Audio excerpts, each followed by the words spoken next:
Bonjour Clémence. Bonjour Gilles. Alors aujourd'hui, on va parler des jumeaux avec vous. Il faut savoir qu'il y a plus de 800 000 bébés qui naissent en France et que sur ces 800 000 bébés, il y en a 28 000 qui sont des jumeaux. Alors évidemment, il y a plein d'idées reçues qu'on a sur les jumeaux. On va les passer en revue. La première, par exemple, c'est que quand les deux poches sont séparées, forcément, ce seraient des faux jumeaux. Donc faux. Ah oui. Les faux jumeaux sont forcément issus de deux poches différentes. En revanche, deux poches différentes ne signifient pas faux jumeaux. Donc en gros, les faux jumeaux, c'est deux ovules fécondés par deux spermatozoïdes. Donc chaque œuf a sa propre poche et son propre placenta.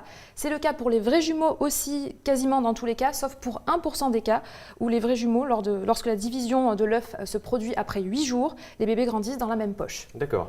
Une deuxième idée reçue qui circule, c'est que les jumeaux seraient complètement identiques. Est-ce que c'est vrai? Évidemment, c'est faux, Gilles. Les jumeaux, effectivement, se ressemblent, mais il y a quand même énormément de différences, notamment au niveau des empreintes digitales. On constate qu'ils n'ont pas les mêmes empreintes digitales. Après, il peut y avoir des variations dans la couleur des yeux, la couleur des cheveux, et ça, c'est dû à la mutation génétique aléatoire qui a lieu au moment de la division de l'œuf. Troisième idée reçue, on dit qu'il n'y a pas d'aîné chez les jumeaux.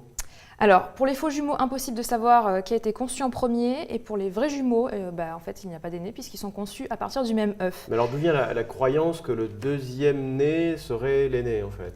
Alors, c'est d'une époque où en fait, on n'avait pas vraiment de connaissances médicales. On pensait simplement que le deuxième né était plus loin de la sortie, donc forcément conçu avant.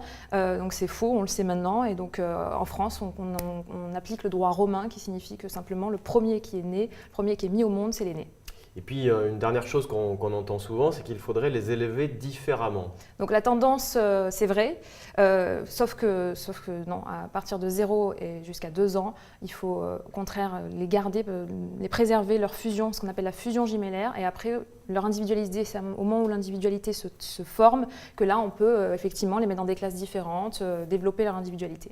Donc c'est vrai ou faux selon les Selon les époques cas, selon les époques de la vie. Ouais. Merci Clémence. Merci Gilles.